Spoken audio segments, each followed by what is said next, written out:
Welcome to Weekend Office Hours with Professor Paul Denari. My name is Sirish Pulusani, and this week we're going to continue our discussion on the war in Ukraine. And today I think we want to shift the focus to military alliances, because this is a complex web of things that are happening here. It is not just Ukraine and Russia that are fighting each other. There's a lot of different countries that are involved in different ways. And that being said, I want to start off with this latest statement from the Kremlin. They said they are claiming that Joe Biden has the key to end this conflict in Ukraine by directing Kiev to settle, but he has not been willing to use it. The key to the Kiev regime is largely in the hands of Washington. This is from Dmitry Peskov, the Kremlin spokesperson. What does he mean by this? What could Joe Biden possibly do to end this conflict that's been going on for almost a year? Well, the first thing is, Sirish, and hello, how are you? Yeah, I'm doing great. It's good to see you. No, but the first thing is, look, you can't take the Kremlin, right, is a very astute information operations machine, right? So this is not anybody speaking candidly and honestly and forthrightly, right? This is a salvo, right? So what is it meant to do?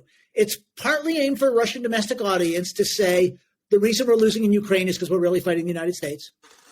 But it's also meant to say, it's aimed at an audience in the United States and in the West to basically say, right, to give ammunition to those in the West who want to say that Russia waging war on its neighbor is not the problem. The problem is the West supporting Ukraine. Now, it is the case in some very broad sense that the United States has some influence over Ukraine, particularly through weapons deliveries. But it's equally the case that Ukraine makes its own policy. We know this. Ukraine is making its own policy about how to fight the war. Ukraine is making its policy on negotiations. So the idea that somebody earlier this week from Moscow said it's a proxy war. Well, not really. The West is supporting Ukraine, but not telling the Ukrainians what to do. Is this different than Cold War conflicts, many of those which were proxy wars? I mean, is this quite different than that? I think the difference is in a place like Afghanistan, right, during the Cold War, not the more recent U.S. intervention, but back in the 1980s, the United States cared absolutely zero about Afghanistan. It was simply a place to hurt the Soviet Union. This is quite different, right? From the perspective of the West, Ukraine is partly an ally, and the West actually has real stakes in Ukraine. So it's not just using Ukraine to hurt Russia. That's the difference. And it's equally the case that Ukraine has a lot more independence in many important respects than the traditional proxies, right? So, for example, when Russia was supporting separatists in eastern Ukraine, when Russia didn't like what the leaders of the separatist movements were doing, they replaced them, right? That's a proxy. The United States doesn't have the power to replace the leadership in Ukraine. The United States took some steps. Go ahead.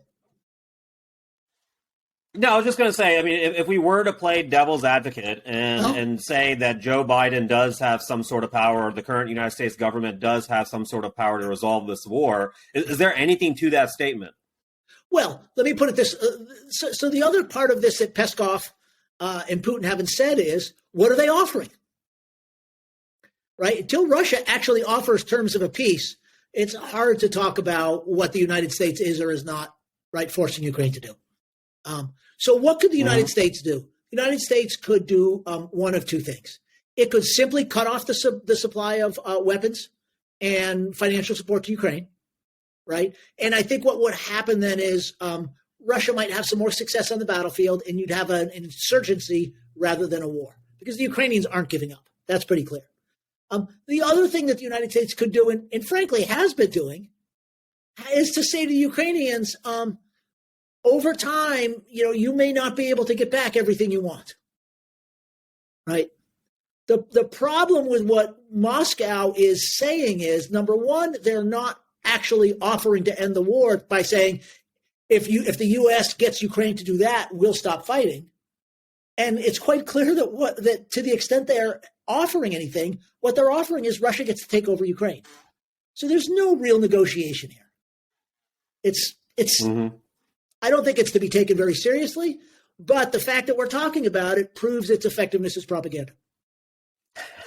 But just another thing to that point, how much power or leverage, like how much does the United States actually going to have on the outcome of this war? Like how much is Ukraine relying on the United States as far as retaking territory and resolving this conflict to some degree? What role are they actually playing, the United States? I mean, obviously we're sending aid, intelligence likely. I think there's growing sentiments in parts of the United States that, well, why are we doing some of these things? So how much of a role is the U.S. actually playing in this conflict? Well, let's talk very concretely about what's happened in the last week, which is the various Western countries have, after months and months of prevaricating, decided to send what are called main battle tanks to Ukraine, largely German Leopards. That deal was facilitated in some respects by the United States finally agreeing to send some of its main battle tanks, a thing known as the M1A1 Abrams, to Ukraine. So the U.S. is not going to. The vast majority of the tanks going to Ukraine are coming from Europe, not from the United States. But had not the United States exercised some leadership, the Europeans, the Germans in particular, were going to. Sorry, this isn't a political science term, but they were going to weenie out. They were looking for a way to weenie out. And so, to the extent the Western alliance, for all that everybody in Europe complains about American influence, they still seem incapable of acting without American leadership. And so, and that's why Putin is aiming these volleys of propaganda at the United States, is for an audience in the United States, but also in Western Europe. I mean that does make sense. I mean, yeah. Go ahead. Well, he wants the European left and the European hard right to say, yeah, why are this is about the Russia and the U.S., right? And the U.S. is just using Ukraine, and we've got no dog in this fight. That's Putin's goal, and frankly, in some respects, that's been the goal of Russian propaganda aimed at NATO since the 1950s. It's not much discontinuity there. And it's really diverting the true cause of this war, the true reasons for this war. Of course. So many different things. And to your point, I mean, so various European countries have now pledged, I think, over 300 of these tanks to Ukraine. Poland is going to send an additional 60 tanks. I think it's going to be in the coming weeks. So what does this mean? What does this mean for the conflict? How does it change the game? Is Putin scared of this? He should be. He should be.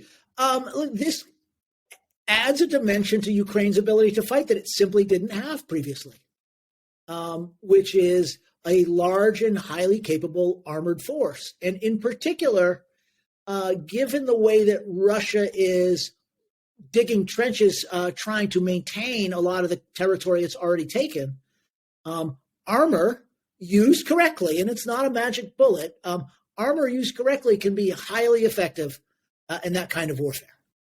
At the beginning of the war, one of the reasons we thought that Russia was going to win this war so quickly was because of Russia's superiority in armor. And the Russians deployed it badly and with bad tactics and a bad plan and ended up losing a lot of their armor last spring. Ukrainians now have this kind of armor. You can imagine some of these places where these static lines, and it's starting to look like, World War I trench warfare. Well, armor potentially changes that from World War I trench warfare to World War II, right? Rapid movements, cutting off those forces and taking big swaths of territory. That's the danger for Russia. What is the tank that Russia is using? So what is their countermeasure for these tanks? Well, here's an interesting question. I'm not sure the countermeasure will be tanks, which is to say when Russia invaded with tanks last year, the Ukrainian countermeasure wasn't so much armor, right, as it was various kinds of shoulder-fired missiles that were good at taking these things out, right? Javelins, the British NLAW missiles, and things like this. And so it'll be interesting to see what Russia's strategy is. Does it rely? And I have to be honest. I don't know what Russia's supply of these sort of latest generation anti-tank weapons is. I think the basic belief is that these tanks will perform well against the Russian tanks. Russia has also already begun setting up particular kinds of barriers that are meant to slow down tanks in a lot of places. So it's not as though Russia's not getting ready for this. And it's not as though the tanks are something magical, but they certainly create a big advantage for Ukraine and now a big problem for Russia to deal with as opposed to something else they could be doing to attack. Does that make sense? Yeah, absolutely. And Ukraine has been heavily reliant on these Western nations, these alliances for arms, weaponry, intelligence, and it's really changed the outcome to some degree of this war. So let's talk about Russia, though. Do they have any supporters on the international stage? I mean, we talk about this kind of this triangle of like kind of fascism in Europe or in Hungary, but or even Putin and Xi in China. They were really close at the beginning of this, prior to the war. Does Russia actually have supporters in the intelligence community on the international stage at this point? Oh, yeah, absolutely. What Russia does not have is countries that have and want to ship the kind of weapons that the West is shipping to Ukraine. The biggest sort of military supplier to Russia right now in a most significant way is Iran, which is supplying drones. Iran, in a way, Russia is buying the drones. Russia is buying Iranian drones. A lot of the attacks on Ukrainian cities have been carried out by these Iranian drones. It's called the Shahad, and they're relatively cheap. They basically run on lawnmower engines, so they're relatively cheap to produce, and they're very expensive to shoot down. So one of Russia's kind of tactical strategic advantages in recent months is it's shooting weapons at Ukraine, these drones that cost in the tens of thousands of dollars to make, and the Ukrainians are using weapons that cost in the millions of dollars to shoot them down. And, in the long run, that's not a recipe for success for Ukraine. But Iran is freed up to ship weapons to Russia because Iran is already completely isolated from global markets because of its nuclear programs. China is the one country that could probably make the big difference. But China is looking out for China and doesn't want to start a sanctions war with the West. And so I think China wants to see Russia do well, but not at the expense of China. North Korea is another potential supplier, by the way, of weapons to Russia. Mm-hmm. But you said China doesn't want they want Russia to do well, but not at the expense of China. Let's just kind of go into the mind of Z here. I mean, it doesn't seem like Russia's doing very well right now. And in the worst case scenario, if Putin does get ousted or something like that, what does this mean for China? Yeah, this is a good question. I'm not sure that China. It's hard to imagine the scenario in which China getting directly involved in support of Russia serves China's interests. China's probably better off if the Russians and the Ukrainians go at it for 10 years, right? Distracting the West from China, potentially dividing the West in the long term, and weakening Russia, right? A weakened Russia will become more and more dependent on China. And I think what she is probably doing is waiting, right, for Russia to be weaker and weaker and weaker, and to need Russia more and more and more. And then she will say, "Okay, this is the deal we're negotiating," right? There's always been a tension going all the way back to Mao and Stalin. There's always been a tension between the Chinese and the Soviet or Russian communists, right? Between who's the senior partner in this deal and who's the junior partner. And Russia still tends to think that they're the senior partner, and she knows better. I mean, Russia started off as the senior partner for many, many decades, right? Almost groomed Mao, if I'm not mistaken, into power. And and then eventually, China became, the giant on the stage, so to speak. Yep. So Fascinating interplay of dynamics here between nations, countries, leaders, very complex scenario. And speaking to this, I do want to talk to one of the criticisms of Ukraine. I mean, we do see it on Twitter and stuff like that. I mean, for the most part, I think most reasonable people are very supportive of the Ukrainian side of supplying arms and resources to Ukraine. But there's also this entire other group that says, Ukraine is corrupt. There's this black hole of money. We don't know how they're spending it. I mean, there's just all these things that are levied against them. I don't know how to parse what's Russian propaganda versus what's not.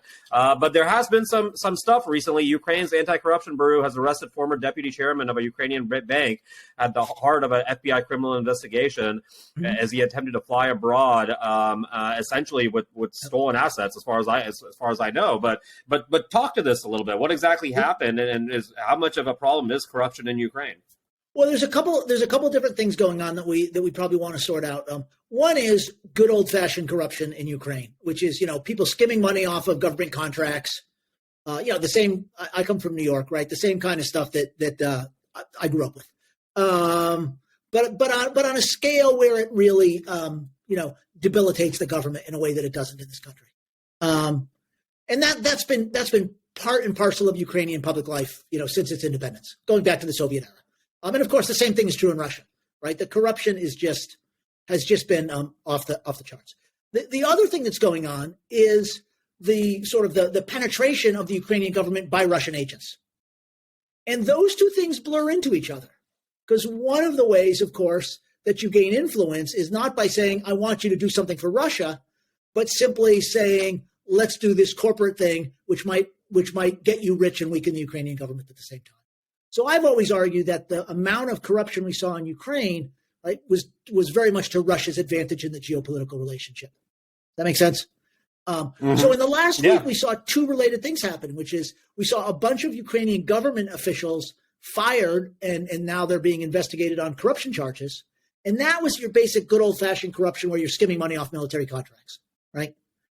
But we've also seen some senior people in the Ukrainian security services arrested on the charge that they're actually Russian agents.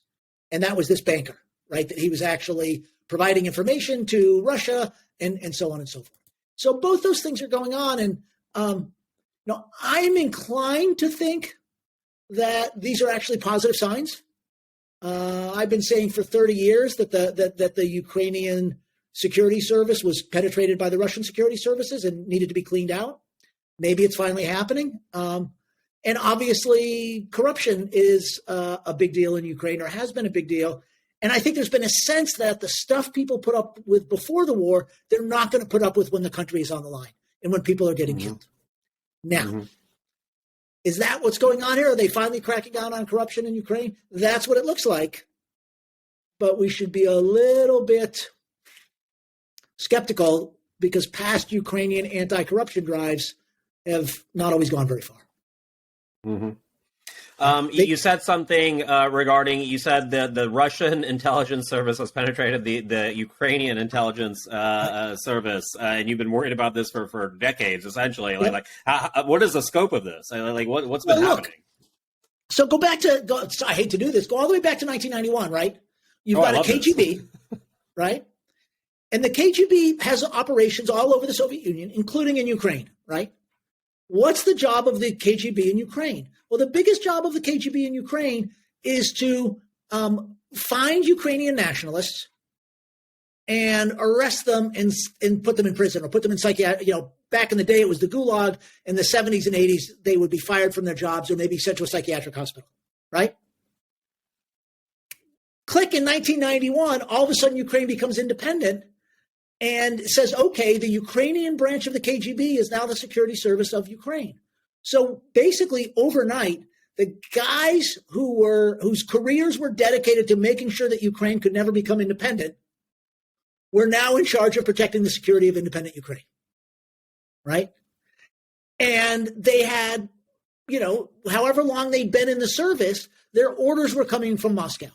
So there's two kinds of things that's happened in the 3 decades since, right? One is some of those people, right, were there because they hated the idea of Ukrainian independence, and they were just never going to change. They were going to keep on working for Moscow out of kind of principle, you might say. But then there's a whole other bunch, right, that they were getting money from Moscow. The folks in Moscow knew who they all were, right? Had their names and they wrote whatever, and basically said, we're going to keep on paying you and you're going to work for us. And some of them did and some of them didn't. But it was sort of crazy to take the Soviet KGB and turn it into the Ukrainian security service without basically emptying it out and vetting it. Does that make sense? Yeah, it does. And it just goes to show the all these other games that are happening that most people don't even probably realize that are happening all around. I mean, This is a very complex situation. So that's very interesting. And before we end, Paul, I just want to Ukraine is getting these tanks. Russia, there's been some back and forth. Russia's gained a little bit of ground. What do you foresee now? Now, over the next, we're ending January right now. It's about to be the 1-year anniversary. We'll have a nice little, video podcast on that. But before that, like, what do you see actually happening? I hope. I'll tell you what I hope, and then I'll tell you what I think. I mean, I hope that these tanks are going to make a difference, and that you can actually begin really to push Russian forces out of Ukraine. And the reason I hope that is because that's the only realistic path to ending this war that I see, is pushing Russia far enough out of Ukraine that the Ukrainians can say, good enough. We might want to talk more about why that is. But what do I see happening? I see this going on for a long time. I think we've learned two things in over the last 6 months or so. One is the Ukrainians are not giving up. But the other is the Russians are not giving up. Right? I think a year ago or 8 months ago, we thought, wow, the Russians are getting their nose bloodied. They're going to realize what a bad idea this is. And they're going to say, okay, let's find a way to sort of declare a victory and go home. And clearly that is not what's happening. Clearly the Russians are also doubling down for the long term. This will be determined on the battlefield, not at the negotiation.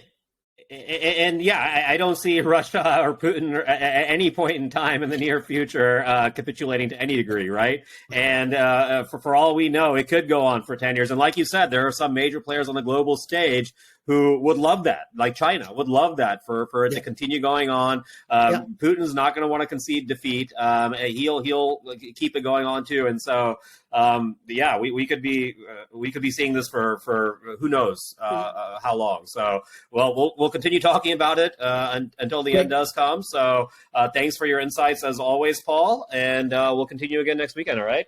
Sounds good. Take care. All right. Bye.